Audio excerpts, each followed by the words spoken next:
Hey, it's Mrs. Ellison. It's semester two, and here are some book talks for you.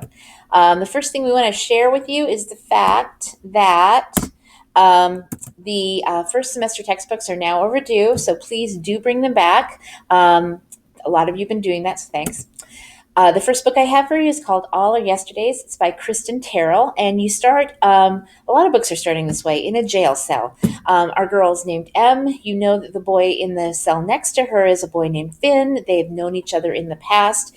You don't know why she's been locked up or really anything else about the story except that she's trying to pry up the drain cover that's in the center of the room.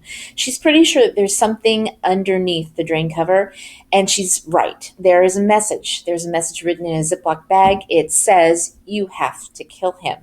Really weird start. What you discover is that Finn and Em live in a place where we have discovered the possibilities of time travel, and time travel is not a good thing. It actually has not created a future that is very bright. It's created a future that's quite dark. There's a love triangle to this. Finn and Em are 2 points to the love triangle, and you find out who the third guy is when they travel back in time. The next book is by one of my favorite authors, and it won this year's National Book Award. Neil Shusterman is the author. He wrote The Unwind Dystology, and he also wrote this really funny fantasy series called Everlost, very creative fantasy series. This time he's tackling more of a realistic subject, but he's doing it in a very fantastic kind of way.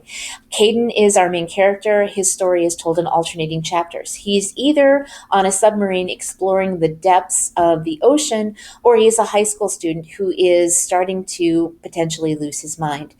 His friends are trying to pull away from him. His parents are becoming concerned. His counselor is questioning why he decided to bubble up the standardized test as constellations. You discover in the author's note that Neil Shusterman is actually writing the story of his own son. So it's a really brave story and a really good one. The next one we have are some movie spotlights. Fifth Wave. I really question why I haven't read this book sooner. This book does not let up. At the beginning of the story, you learn that the aliens have arrived and they are preparing the planet for their own purposes. So far, they've taken 4 waves to decimate the human population, but Cassie, our main character, has survived all 4 waves thus far. She's trying to get back to her little brother Sam because she promised that she would get back to him again, and she's trying to avoid whatever the aliens are going to throw at her next. Really good fantasy sci-fi story.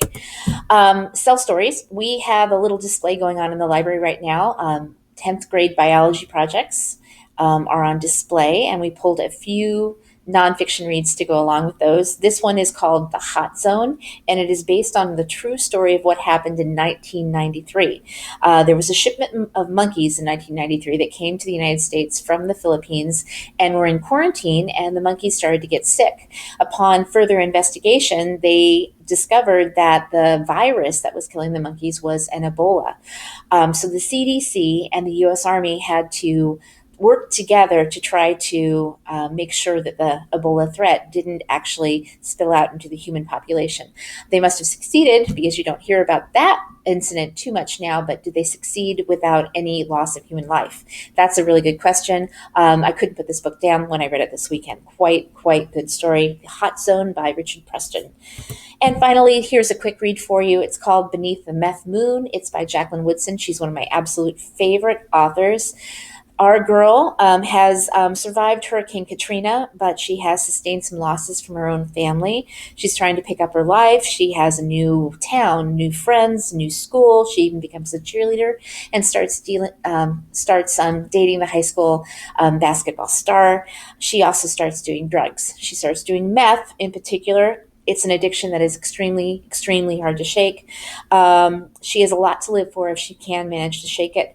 The plot jumps around at the beginning a little bit, but then once you figure out what's going on, it becomes a very fast read. Readers who like Go Ask Alice will definitely like this story. That's all for this week. Thanks for listening. Back to you.